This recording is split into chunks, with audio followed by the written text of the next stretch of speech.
Ang pag-aaral po natin ngayon ay may layunin na matulungan tayo na magkaroon ng mas malawak na pananaw at matulungan tayo na magkaroon ng mas malawak na pagkaunawa tungkol sa kaligtasang ating tinanggap mula sa Amang Diyos sa pamamagitan po yan ng ating pananampalataya kay Jesus, at magbunga po ito sa atin ng hindi lamang bagong relasyon sa Diyos, kundi magbunga din ng mabuting relasyon sa kapwa mananampalataya, particular po sa loob ng ating kalipunan bilang magkakapatid kay Kristo. Ang Ephesians chapter 2, kung saan magmumula po yung mga piling talatang ating pag-aaralan, ay nagtuturo sa atin na dati tayo mga spiritually dead. Pero ngayon, binigyan ng buhay ng Diyos na dahil sa kamatayan ng ating Panginoong Hesus, pinagkasundo tayo sa Diyos at pinagbuklod sa iisang katawan. Kaya po ang church o ang iglesia ay pagsasama-sama ng mga tinubos ni Kristo na merong bagong relasyon sa Ama, sa Diyos Ama, at may maayos na relasyon din sa kapatid sa Panginoon. At lahat ng yan, lahat ng pagbabagong natatamo natin, bagong kalagayan, bagong identity, lahat po yan ay nagiging posible dahil kay Jesus. Dahil sa kanyang mabuting balita, yung ebanghelyo o yung gospel. At sa katotohanan po ng pagkakaroon natin ng bagong pagkakakilanlan, pagkakaroon natin ng bagong kalagayan dahil kay Kristo, at sa pagsusuri natin sa ating mga sarili, ano yung mga ginagawa nating hakbang para mapanatili nating matatag at para mapanatili nating malusog ang kinabibilangan nating iglesia. Nagiging intentional po ba tayo para tulungan ang iba sa paglago sa kanilang pananampalataya?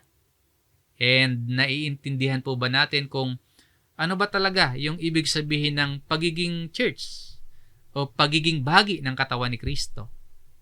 Na sa atin po bang mga pakikisama, sa atin po bang pakikibahagi at pagkilos sa loob ng kalipunan, nakatitiyak ba tayo at naihahanay ba natin na lahat ng ating mga pagkilos ay sang-ayon sa kalooban ng Diyos?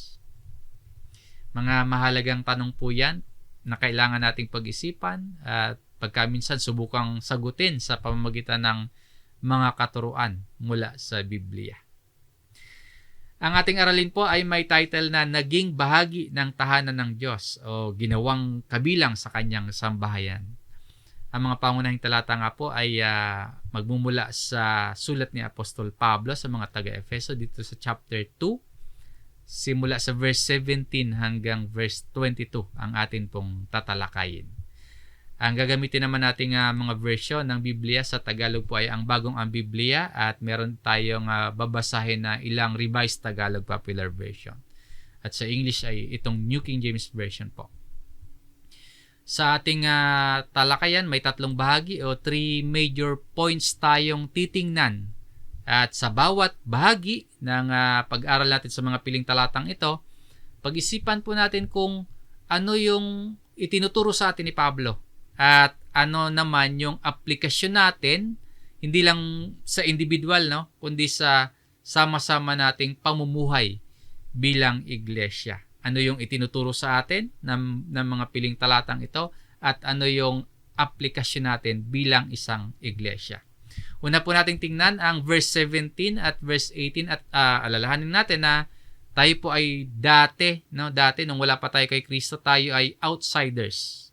Ngunit ngayon, sa pamamagitan ng Panginoon, kabilang na tayo sa sambahayan ng Diyos. Pero tandaan po natin na lahat ng yon ay pagkilos ng Diyos. Hindi tayo yung unang lumapit, hindi tayo yung unang humanap ng kapayapaan. Sa halip po, ang Diyos ang kumilos sa pamamagitan ni Kristo na dumating sa atin ang Panginoon at ipinangaral ang kapayapaan para makalapit tayo sa Ama. Dito tayo magsisimula sa unang punto. Dumating at ipinangaral ang kapayapaan.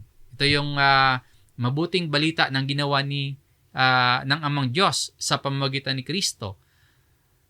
Yung makatanggap tayo ng kapayapaan at nagdulot sa atin hindi lamang pagkakaroon ng mabuting relasyon sa Diyos, hindi lang yung naayos yung ating nasirang relasyon sa Diyos, kundi nagkakaroon din tayo ng mabuting relasyon sa ating kapwa mananampalataya. Basahin po natin ang verse 17. At siya'y dumating at ipinangaral ang kapayapaan sa inyo na malalayo at kapayapaan sa mga malalapit. Ang tinutukoy dito na dumating at siya'y dumating, walang iba kundi ang Panginoong Hesus, no? Naparito si Kristo at ipinangaral ang kapayapaan. Una sabi dito, sa malalayo, yung mga hintil, yung tinutukoy diyan, at sa mga malalapit, yung mga Hudyo naman po 'yon. Kapag binasa natin sa meaning-based translation ng talatang ito sa Revised Tagalog Popular Version, ang verse 17, ganito ang pagkakasalin. Naparito nga si Kristo at ipinangaral niya sa lahat ang magandang balita ng kapayapaan sa inyong mga hintil at sa inyong mga Hudyo. Ganyan yung ibig sabihin po ng nasa malalayo at nasa malalapit. Dumating o naparito o he came. Posible po na tumutukoy ito sa pagkatawang tao ng Panginoon. Ito yung pagbaba niya mula sa langit para magkatawang tao at para mangaral dito sa mundo. Naparito at ipinangaral ang magandang balita ng kapayapaan. Kapag nababasa ba natin ito, kapag napapakinggan natin ang sinasabi dito na naparito at ipinangaral ang magandang balita ng kapayapaan, namamangha ba tayo sa katotohanan ito?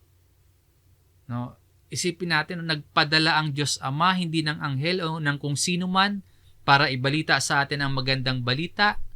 Ang ipinadala ng Ama ay si Kristo. Namamangha ba tayo sa katotohanan yan, or parang wala lang sa atin yon? Para bang wala lang na si Jesus ang pumarito, nagkatawang tao para ipangaral ang Ebanghelyo?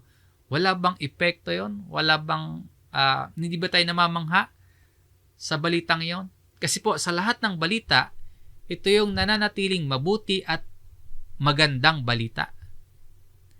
Sabi naman po sa Lucas chapter 4 verse 18, ganito yung mababasa natin. Ang Espiritu ng Panginoon ay nasa akin, sapagkat ako'y hinirang niya upang ipangaral ang magandang balita sa mga dukha. Ako'y sinugo niya upang ipahayag ang paglaya sa mga bihag at ang muling pagkakaroon ng paningin sa mga bulag, upang palayain ang mga naaapi. Nangyari ang tagpong ito nung pumunta si Jesus sa Nazaret. Pumasok siya sa isang sinagoga, araw yun ng Sabat, at sa kaugalian nila, nagbabasa sila ng banal na kasulatan. At ito yung nabasa ng Panginoon mula ito sa aklat ni Propeta Isaiah sa Isaiah chapter 61 sa verse 1 at 2, at may kaunting echo o kaya bahagyang sanggunian mula sa Isaiah chapter 58 verse 6. Ang nakasulat po sa sulat o aklat ni Propeta Isaiah, because He has anointed me to preach the gospel to the poor. Ganyan yung nakasulat, ganyan yung nabasa ni Kristo. So, propesya ito na natubad kay Kristo mismo. Hindi lamang siya isinugo para magpalaya ng mga bihag, para magbigay ng paningin sa mga bulag at magpalaya sa mga naaapi. Lahat yan, lahat na nakasaad dito, natupad kay Kristo. Pero yung nais lamang nating bigyang diin dito, hinirang si Jesus para ipangaral ang magandang balita. No? Hinirang si Jesus upang to preach the gospel. At ang sinabi ng Panginoon Jesus sa kanyang mga alagad sa John chapter 14 verse 27, kapayapaan ang iniiwan ko sa inyo, ang aking kapayapaan ay ibinibigay ko sa inyo. Hindi gaya ng ibinibigay ng sanlibutan ang ibinibigay ko sa inyo. Huwag mabagabag ang inyong puso o matakot man. Ang Panginoong Hesus po mismo ang nagsasabi at ang nangangaral dito. So clearly po, no, dumating si Jesus, nangaral ng Ebanghelyo at nagbigay ng kapayapaan, nag-iwan ng kapayapaan. Kaya kung babalikan po natin yung ating main verse, ang sinasabi, at siya'y dumating at ipinangaral ang kapayapaan. Yung kapayapaan na ipinangaral ni Jesus, hindi lamang ito simpleng katahimikan. Hindi lang ito pagkawala ng gulo, kundi yung kapayapaang ito ay pagkakasundo sa Diyos at pagkakasundo sa kapwa. So, gusto ba natin ng kapayapaan? Yung totoong kapayapaan na hindi gaya ng ibinibigay ng sanlibutan, yun ba yung gusto nating peace? Kung gayon po, lumapit tayo at makinig tayo sa ipinapangaral ni Jesus na ebanghelyo. Mahalagang marinig nating lahat yung gospel dahil para sa ating lahat yung mabuting balita. Sabi nga po dito, kapayapaan sa inyo na malalayo at kapayapaan sa mga malalapit.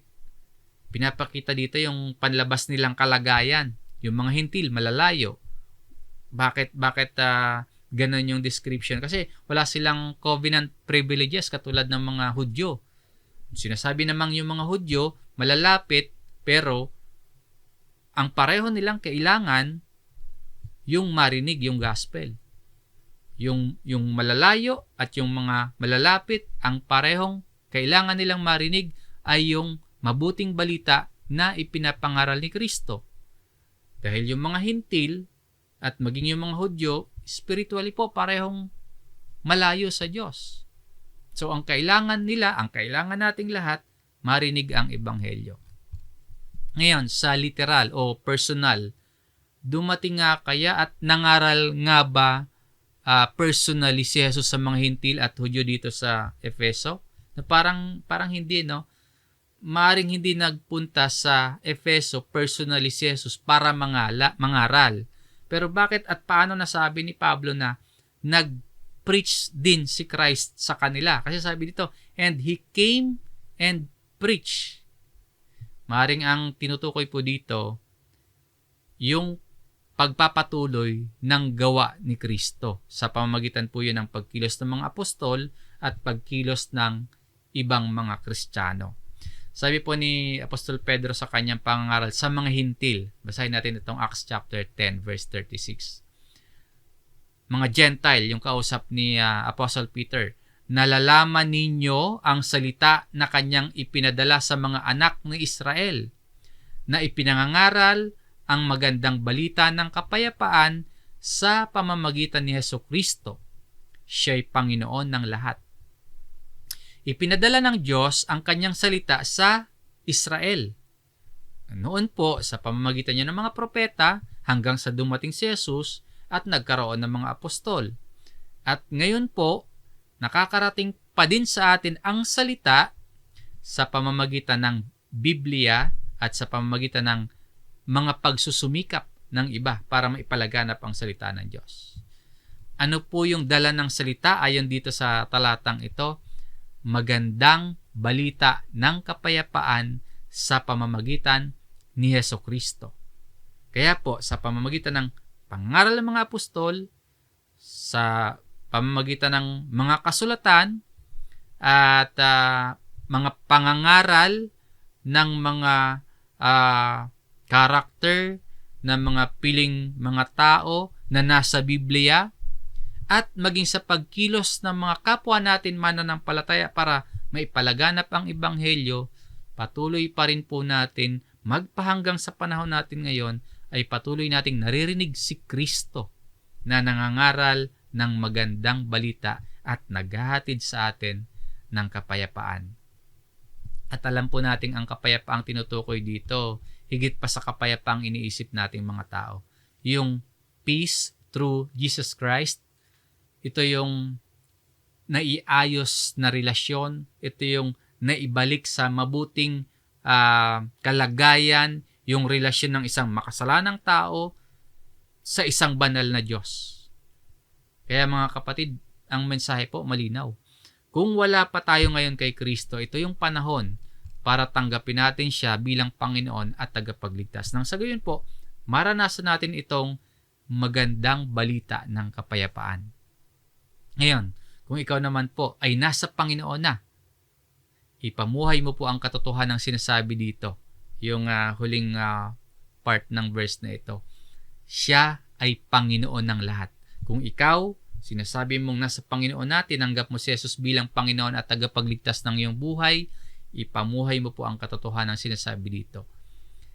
He is Lord of all. Ibig sabihin, si Jesus na ang dapat manguna sa bawat desisyon mo. Si Jesus na ang dapat manguna sa bawat gagawin mong paghakbang at sa bawat aspeto ng iyong buhay. Bakit po?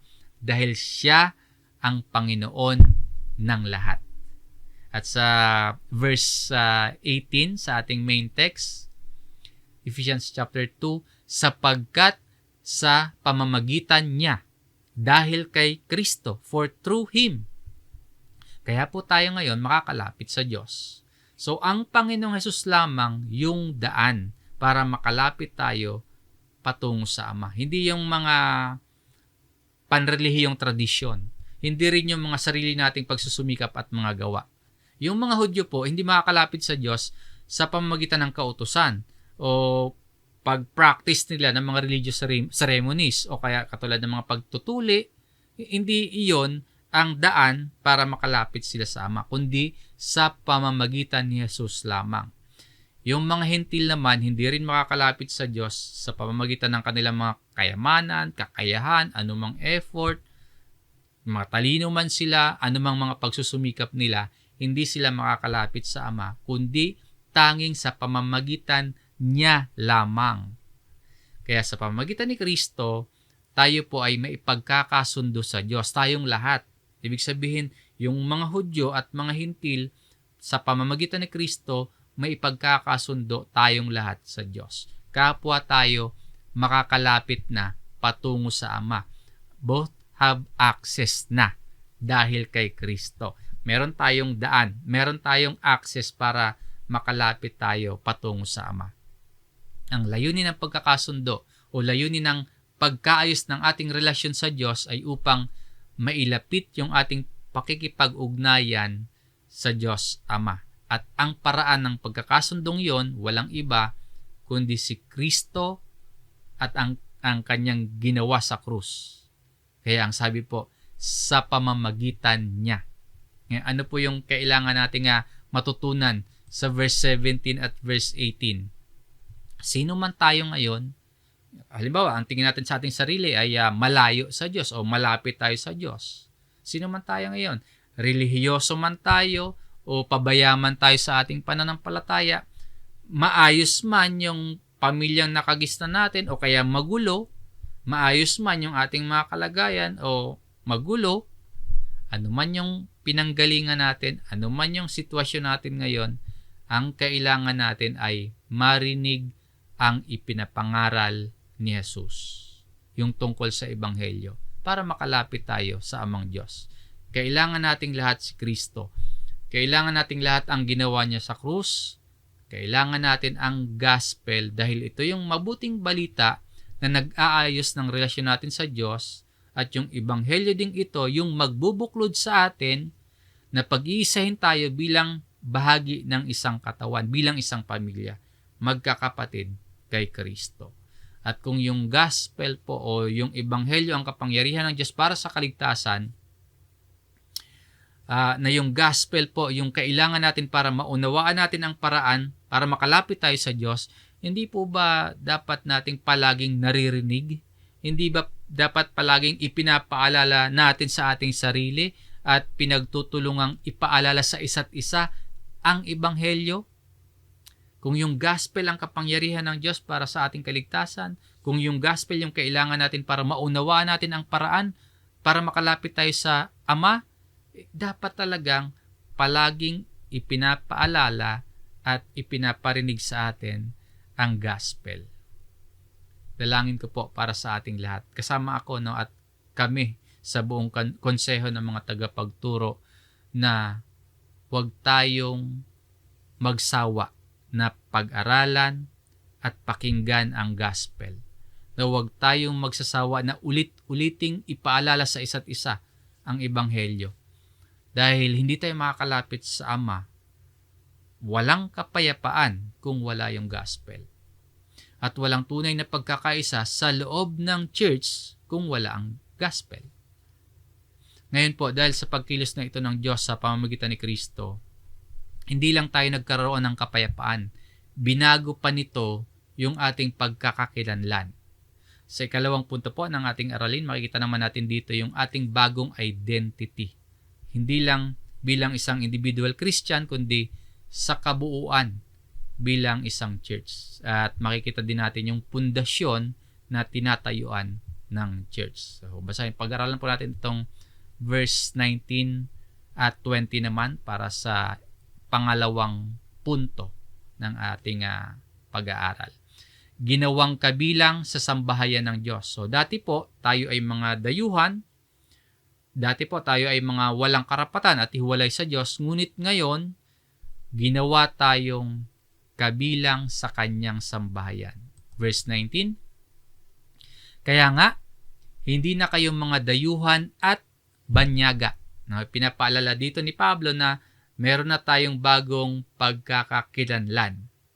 Na wala na yung luma, wala na yung dati nating kalagayan. Sabi po, you are no longer strangers and foreigners.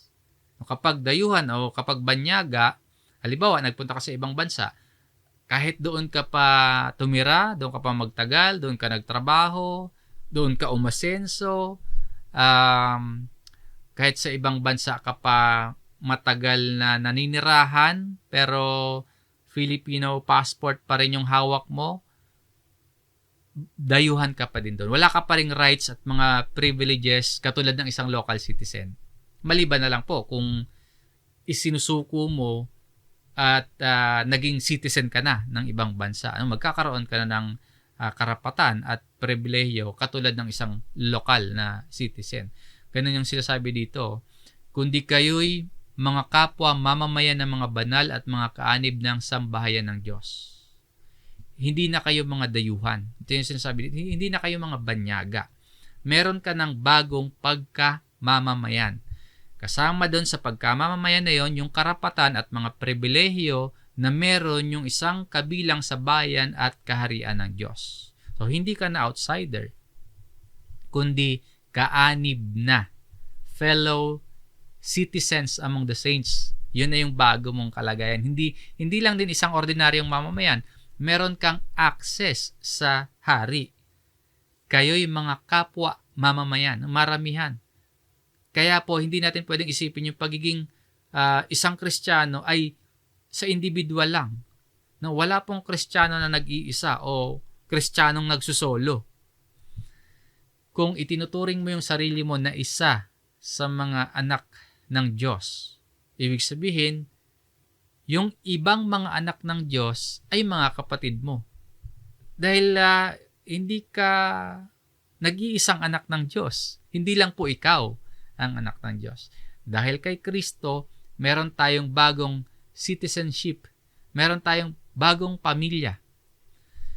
Ngayon, kapag usapang pamilya, lalo kapag malaking pamilya, minsan messy, minsan magulo ang malaking pamilya. Kaya mahalaga po na alalahanin natin yung pundasyon ng ating corporate identity. Sabi ni Pablo sa kasunod na verse 20, na itinayo sa saligang inilagay ng mga apostol at ng mga propeta na si Kristo Jesus ang batong panulok.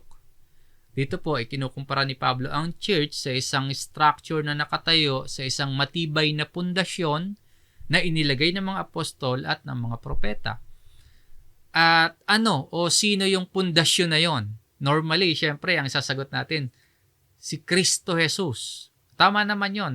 Ang Panginoong Jesus naman talaga ang pundasyon. Dahil sinabi ni Pablo sa unang Corintios, chapter 3, sapagkat walang ibang pundasyon na maaaring ilagay, maliban sa nailagay na.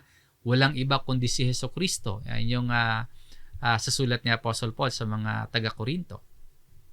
Pero dito sa sulat niya sa mga taga-Efeso, ang sinasabi ni Pablo, si Kristo Jesus ang batong panulok o cornerstone. Itong cornerstone, binabanggit din sa Isaiah chapter 28 verse 16 at cited din ito sa unang Pedro chapter 2 sa verse 6 at 7. Ngayon, yung batong panulok o cornerstone sa construction sa panahong ito, isa po yan ang mahalagang parte ng pundasyon na nagbibigay tatag, na nagbibigay tibay sa building. So, ang maring nais ituro ni Pablo sa atin dito, ang hindi magigiba, yung hindi matitinag at hindi mabubuwag na pundasyon ng church ay si Kristo at ang katuruan ng Biblia tungkol kay Kristo. Tungkol sa kanyang mabuting balita, no? Tungkol sa gospel, sa ebanghelyo. Ang isang bahay po o building na walang matibay na pundasyon, madali yan na masira. Kahit kagaano pa yan kaganda yung disenyo, kahit gaano pa yan ka magandang tingnan, pero kung mahina yung pundasyon, hindi yan tatayo ng matagal. Ganyan din po ang iglesia. Ang pundasyon, hindi tao, hindi tradisyon, hindi kultura na taliwas sa aral ng Diyos, kundi ang pundasyon po, si Kristo Jesus, ang kanyang ebanghelyo, ang gospel. Ano ngayon yung dapat nating matutunan sa dalawang talata na ating binasa dito sa verse 19 at verse 20? Yung ginawang kabilang sa sambahayan ng Diyos. Pahalagahan po natin yung ating bagong pagkakakilanlan bilang mamamayan at bahagi ng tahanan ng Diyos. Huwag nang mamuhay na parang dayuhan, kundi mamuhay bilang tunay na mamamayan ng mga banal. Maging tapat na magkakapatid sa Panginoon. Iwasan po yung kasalanan na sisira sa pamilya ng Diyos. At tumayo sa tamang saligan. Yung ating buhay Kristiyano at sa kabuuan bilang isang iglesia, dapat po nakabatay kay Kristo. Yung ating buhay Kristiyano at kabuuan bilang isang iglesia, dapat nakabatay sa salita ni Kristo. Hindi sa sariling opinyon, hindi sa kaugalian ng mundo. So, mga kapatid, mula sa pagiging dayuhan at mula sa pagiging walang karapatan, tayo po ay ginawang mamamayan. Tayo po ay ginawang mga anak at kabilang sa sambahayan ng Diyos. At lahat ng ito dahil kay Kristo na siyang ating batong panulok. Kaya po sa ating pamumuhay, ipakita natin na tunay nga tayong kabilang sa tahanan o sambahayan ng Diyos. May mga bago tayong may bago tayong identity, may bagong pagkamamamayan, may bagong buhay at may matibay na pundasyon. Sa unang punto po, natutunan natin na tayo ay pinagkalooban ng kapayapaan kay Kristo at sa kasunod tayo ay ginawang kabilang sa sambahayan ng Diyos. Sa ikatlong punto naman, ang mas malalim na larawan ng Kristiyano bilang iglesia. Sa number 3, isang banal na templo sa Panginoon. Ang isang ibig sabihin nito, hindi lang tayo pamilya o magkakapatid, kundi tayo ay sama-samang ginagawang tahanan ng presensya ng Diyos. So verse 21, sa Kanya ang buong gusali ay nakalapat na mabuti. Sa Kanya, in whom, yung pundasyon nakalatag na. Isang matibay na pundasyon yung kinatatayuan ng gusali o church. Walang iba kundi si Kristo yon. At sinasabi din dito, the whole building being fitted together. O yung buong gusali nakalapat na mabuti. Ang ibig sabihin, yung bawat bahagi o yung bawat mananampalataya ay nasa tamang lugar, nakalapat na mabuti. Ang bawat isa ay sama-sama, hindi kanya-kanya. Kaya walang aksidente kung nasa ang bahagi tayo. Walang aksidente kung nasa ang parte tayo ng gusali. Lahat tayo may layunin. Ang bawat isa sa atin inilagay sa tamang posisyon sa gusali. Kahit gaano kaliit man yan o gaano man kalaki yung bahagi mo sa kabuuan, mahalaga ang bawat isa bilang parte ng gusali o templo ng Panginoon. Ang emphasis nito, ang bawat miyembro ng church magkakadikit, nakalapat na mabuti, magkakakonekta, nagtutulungan para sa paglago ng church. Na hindi lang din tayo nakakonekta kay Kristo, konektado din tayo sa isa't isa. Bawat miyembro ay mahalagang bahagi ng church. Magkakakonekta para mapatatag ang iglesia, nakalapat na mabuti. Pero yung gusali o church, hindi pa tapos yung construction. Patuloy pa itong itinatayo, sabi dito. At lumalaki tungo sa pagiging isang banal na templo sa Panginoon. So, grows into or growing. At ang layunin, paglaki o paglago tungo sa pagiging banal na templo sa Panginoon. Patuloy itong proseso ng paglago, proseso ng kabanalan, at proseso ng pagsunod sa Panginoon. Kaya po, yung iglesia, hindi lang yan isang organization, hindi lang siya isang samahan, hindi lang siya isang building, kundi spiritual na tahanan ng Diyos. Na hindi lang tayo templo sa pangalan, kundi pinananahanan tayo ng Diyos. Ang layunin po ng ating pagsasama-sama bilang magkakapatid ay matulungan ang isa't isa na lumago sa kabanalan, lumaki tungo sa pagiging isang banal na templo. At nakapaloob diyan yung paglaban sa kasalanan, yung mamuhay na ang buhay ay nagbibigay papuri at nagbibigay kaluwalhatian sa Diyos. At kaugnay niya sa verse 22, na sa Kanya kayo rin ay magkasamang itinatayo. Muli po, image pa rin ito ng construction na unfinished building project. Yun yung image dito ng church. Hindi pa tapos ang Diyos sa iglesia. Marami pang kailangang ayusin. At hindi mangyayari ang paglago kung hiwa-hiwalay tayo. Sabi dito, you are also being built together. Mangyayari yung paglago kung hindi tayo hiwa-hiwalay. Kung tayo ay magkakasamang itinatayo. Para saan? Ano yung goal?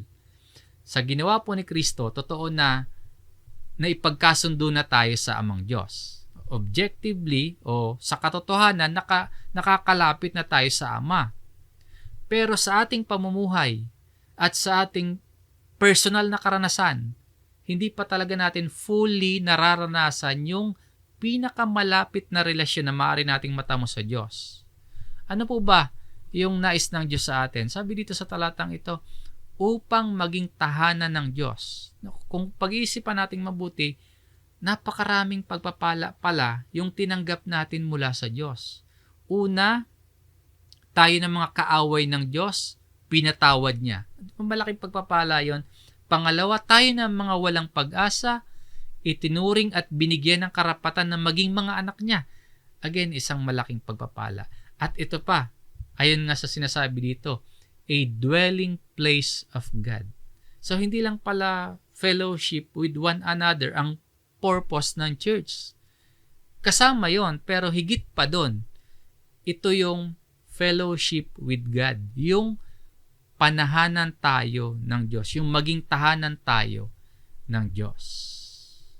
So, ano po ang itinuturo sa atin ng dalawang huling talata na yung verse 21 at verse 22 na isang banal na templo sa Panginoon? Ang layunin po ng church, lumalim sa relasyon sa Diyos at lumago sa kabanalan ang isa't isa. Mangyayari po yan kung nakakabit tayo kay Kristo. Kaya po sa ating mga pagtitipon sa bawat lokal at sa pagtitipon ng buong kalipunan, mga kapatid, magkatipon po tayo hindi para ma-entertain lang. Magkatipon po tayo hindi para magawa lang yung duty natin at hindi din para maipakita lang na nagagawa natin yung mga gusto nating gawin sa ating mga ministeryo.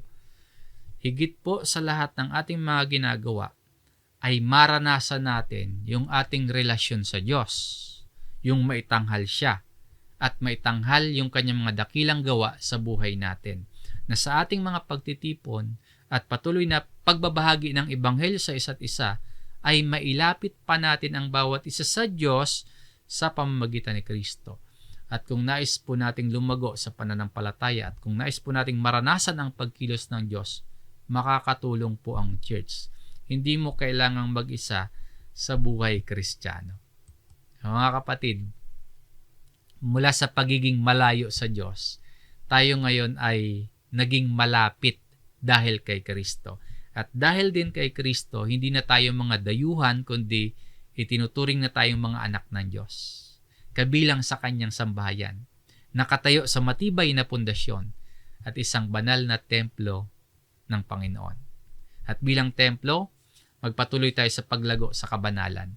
Magpatuloy tayo sa paglago sa pagkakaisa tungo sa pagiging tahanan ng Diyos. So, alagaan po natin at pahalagahan yung ating pamilya sa pananampalataya at ipamuhay po natin yung pagiging banal na templo ng Panginoon at bahagi ng tahanan ng Diyos. At ito po sa Ephesians chapter 2, itong verse 17 at hanggang verse 22, na ipakita ni Pablo yung pagkilos ng Amang Diyos sa pamamagitan ni Kristo at ng Ebanghelyo at dumating sa atin yung kapayapaan. Merong pagkakasundo sa relasyon sa Diyos at merong kaligtasan. Meron tayong buhay na walang hanggan. At masasabi po nating merong church. Universal man yan o local church, merong church. Ingatan po yung bagong pagkakakilanlan na tayo ay ginawang templo ng Panginoon, naging bahagi ng tahanan ng Diyos. Kaya po ang panawagan sa bawat isa, no, sa mga elders, sa mga tagapagturo, sa lahat po at bawat bahagi ng iglesyang ito, magtulungan tayo sa pagsusumikap na lumago at lumalim pa sa pagkaunawa at pagpapahayag ng Ebanghelyo. Panghawakang mabuti at paniwalaan ang magandang balita ng kaligtasan. Magtulungan po tayo na maipagpatuloy ng iglesyang ito ang tapat na ministeryong nakasentro sa mabuting balita ni Kristo. Isang iglesia na nakatayo sa matibay na pundasyon na si Kristo Jesus, ang ating Panginoon at ang ating tagapagligtas. Isang iglesia na nakasentro sa pagtuturo ng mga tamang doktrina. Taglay po yung pagpapakumbaba, yung pag-ibig, yung pagmamalasakit, at masayang pagpapasakop sa Diyos. Mapagpalang gabi po sa bawat isa. Maraming salamat po sa inyong pakikinig. Hanggang dito ang ating gawain. Tayo po ay muling manalangin.